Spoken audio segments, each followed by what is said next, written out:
Heute geht es wieder in einen eher unbekannten Teil von Indonesiens Inselwelt.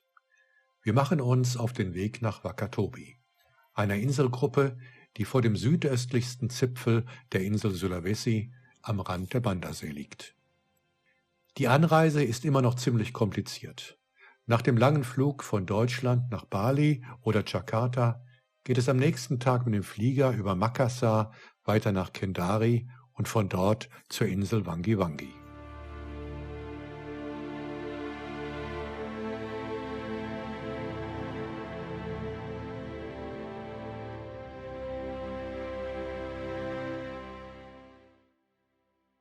Nach einer weiteren Übernachtung fahren wir mit einem kleinen Boot zu unserer ersten Station im Wakatobi-Archipel, der kleinen Insel Hoga.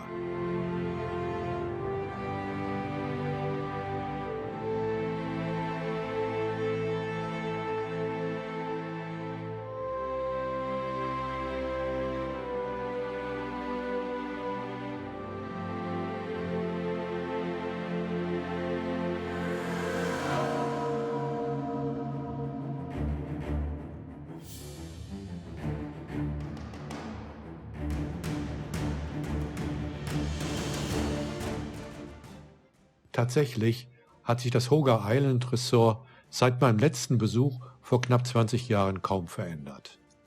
Hier findet man auch heute noch die unverfälschte Backpacker-Atmosphäre der späten 90er. Klimaanlage ist hier Fehlanzeige und Strom gibt es nur für wenige Stunden in der Nacht.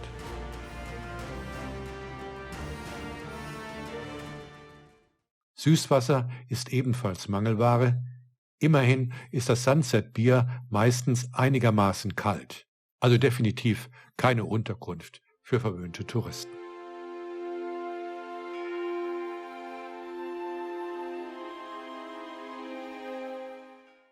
Dafür sind wir bei allen Tauchgängen alleine unterwegs. Wir können die zerklüfteten Steilwände der Insel Hoga in aller Ruhe selbst erforschen.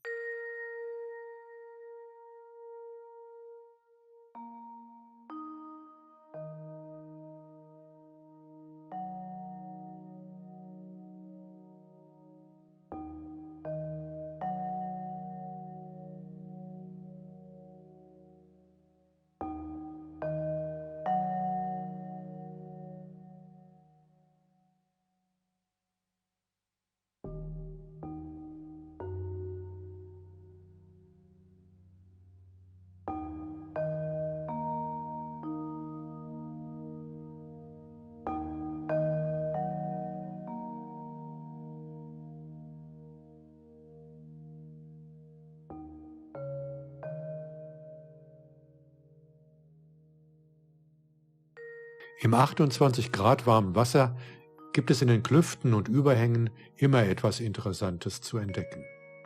Skorpion- und Krokodilfische liegen hier auf der Lauer und schnappen sicherlich den einen oder anderen Glasfisch weg, die sich in einigen Höhlen zu Hunderttausenden eingefunden haben.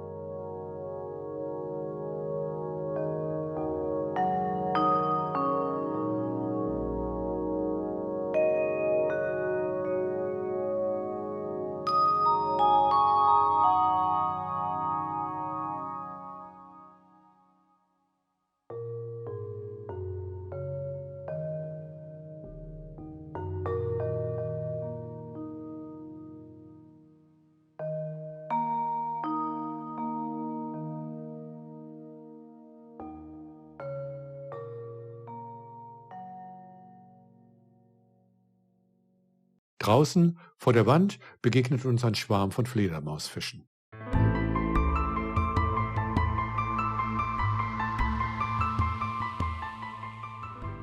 In einer grünen Koralle liegt ein Kugelfisch und lässt sich in aller Ruhe putzen.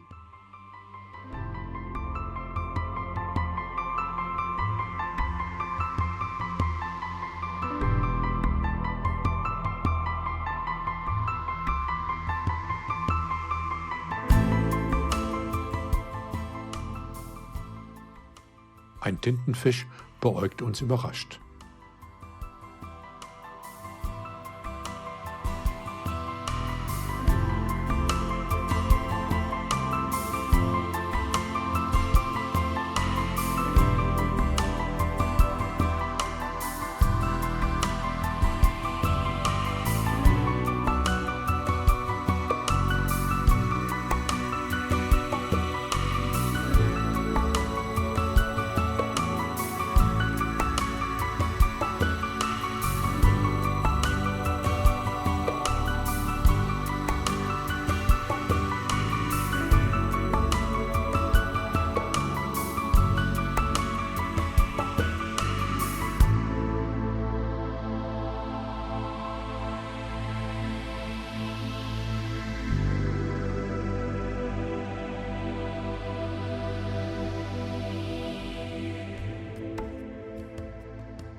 Weiter oben im flacheren Teil des Riffs sind Fischschwärme auf der Suche nach Nahrung unterwegs.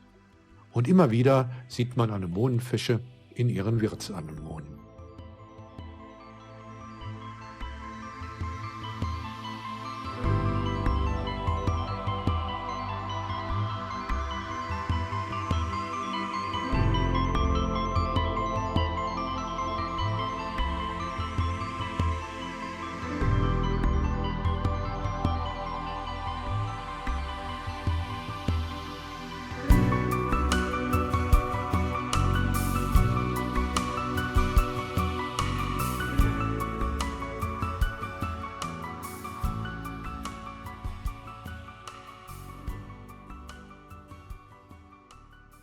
Jeden Abend können wir spektakuläre Sonnenuntergänge vom Strand oder von unserem Bungalow aus bewundern.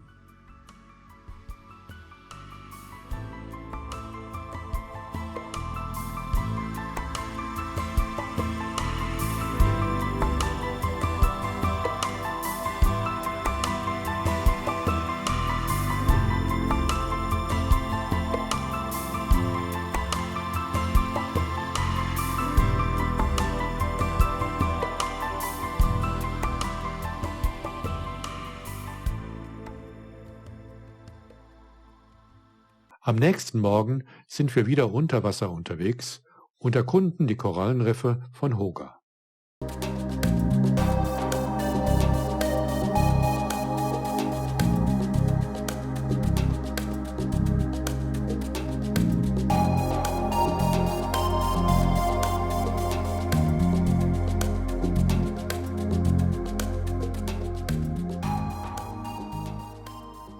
In flacheren Bereichen sieht man große Flächen, die mit Pariseris-Korallen bewachsen sind.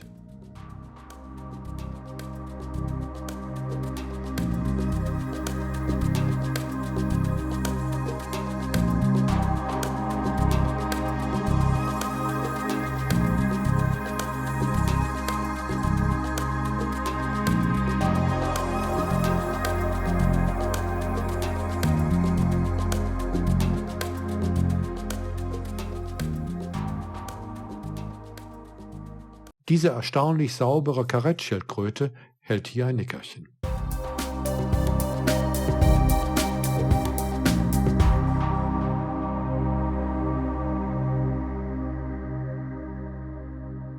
Wo es noch immer viele Hartkorallen gibt, sind diese Korallenknacker nicht weit.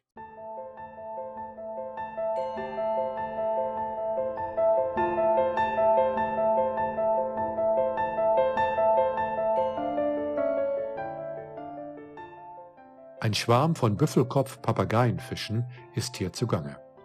Sie zermalmen die Steinkorallen mit ihrem starken Papageiengebiss und fressen die darin enthaltenen Korallenpolypen. Da, wo diese Schwärme auftauchen, wird die Sicht schnell schlechter. Die großen Fische scheiden unablässig Korallensand aus und produzieren den Sand, der die weißen Strände auf den Inseln bildet.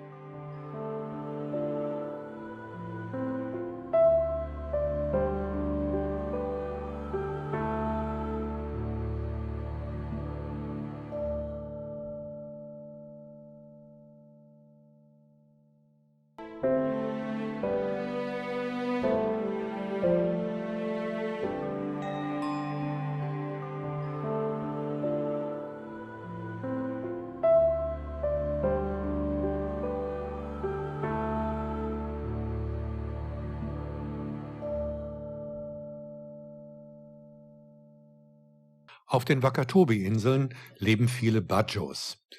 Diese auch als Seezigeuner bezeichneten Menschen leben in Stelzenhäusern im Meer. Zwischen den Häusern bewegt man sich entweder mit dem Boot oder man balanciert über mal mehr oder weniger breite Holzstege von einem Haus zum anderen.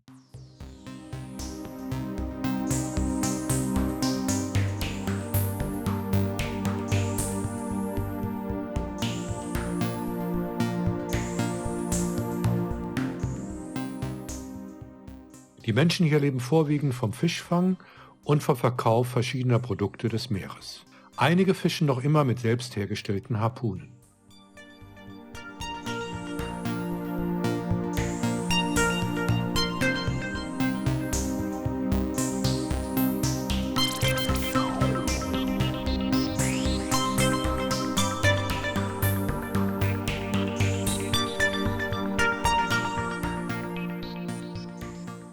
Für den nächsten Tag haben wir uns daher mit Pondang, einem jungen Badjo, zum Fischfang verabredet.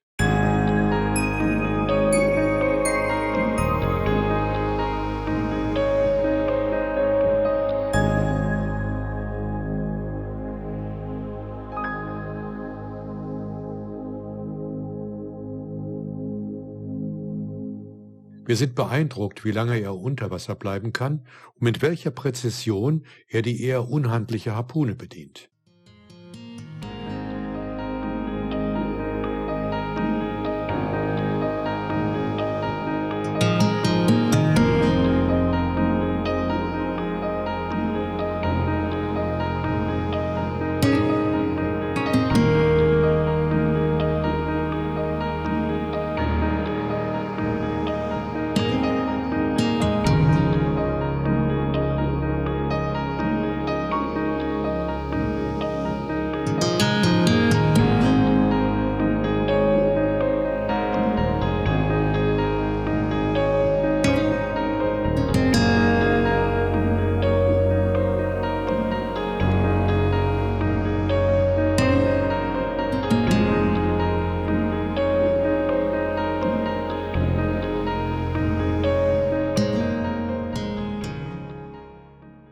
Innerhalb relativ kurzer Zeit hat er genug Fische gefangen, um seine noch kleine Familie zu ernähren.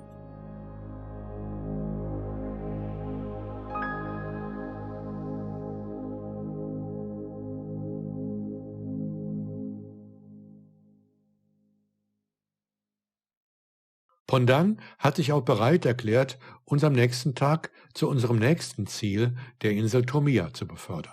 Er hofft, in Tomia mehr Fisch fangen zu können und kann seinen Fang dann auf seiner Heimatinsel verkaufen.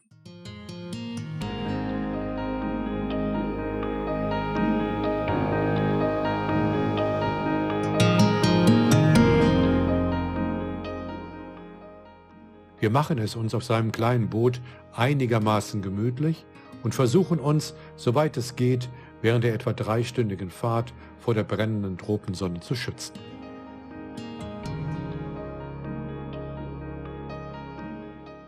Das Meer ist völlig ruhig und wir kommen am Nachmittag in unserem neuen Ressort auf der Insel Tomia an.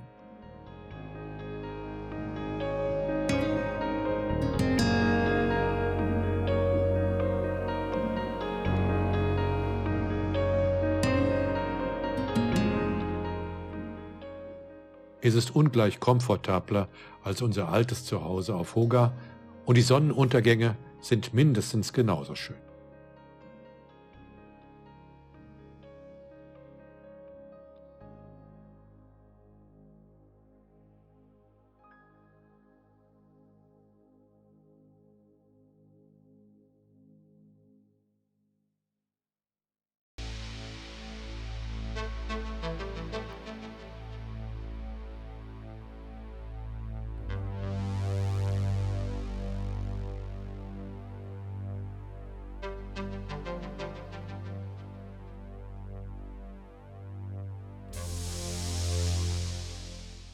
Was uns bei unseren ersten Tauchgängen vor Tomia auffällt, ist die Unmenge an Fisch, die sich hier im Wasser tummelt.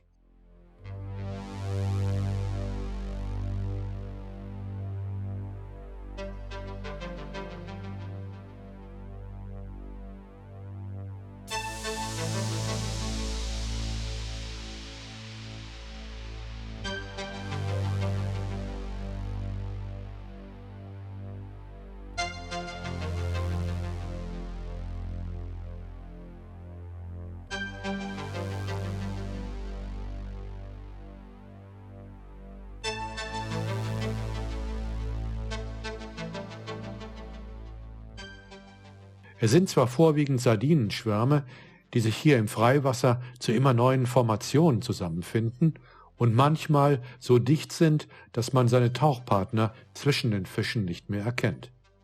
Aber wo viele kleine Fische sind, müsste es ja auch eigentlich viele größere geben, die sie fressen.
Zwischen den Tauchgängen ist Zeit, die Insel zu erkunden.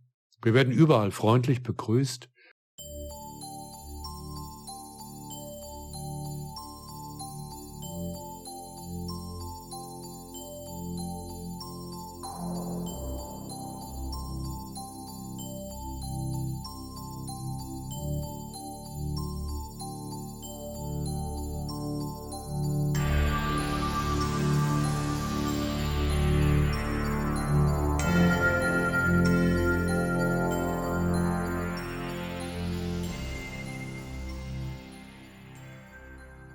Sehr viele Touristen bekommen die Inselbewohner hier nicht zu sehen. Das kulinarische Angebot ist überschaubar. Wenn man keinen Kühlschrank im Haus hat, muss man den Fisch halt getrocknet konservieren.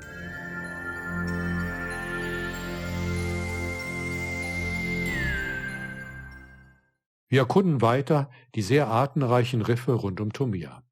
Immer wieder faszinieren uns die Fischschwärme, die sich ähnlich wie Vogelschwärme zu immer neuen Formationen zusammenfinden.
Es gibt aber auch Schildkröten, Seeschlangen und natürlich auch die besonders photogenen Anemonenfische.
Mehrmals entdecken wir auch Schaukelfische. Sie sind mit den Skorpionfischen verwandt und tragen ihren Namen, weil sie ins Wasser gefallenes Laub nachahmen, um dann nichtsahnende Fische, die ihnen zu nahe kommen, blitzschnell zu fressen.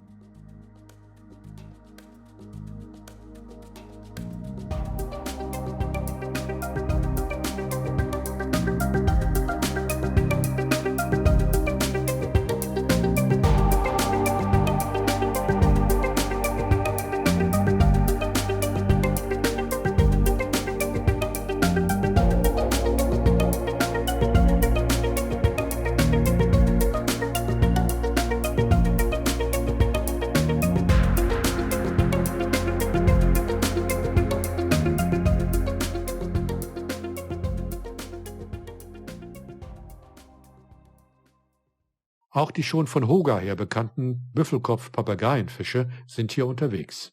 Und mehrfach sehen wir Schwärme von Fledermausfischen.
Der größte Schwarm allerdings taucht ganz zum Schluss auf. Ein riesiger Schwarm Barracudas dreht im Freiwasser seine Runden. Die Tiere erscheinen wenig scheu und lassen uns ziemlich nahe herankommen. Derartig große Schwärme sind in Indonesien und anderswo selten geworden. Hier vor Tomia finden sie noch genug Nahrung und werden offensichtlich von den einheimischen Fischern in Ruhe gelassen.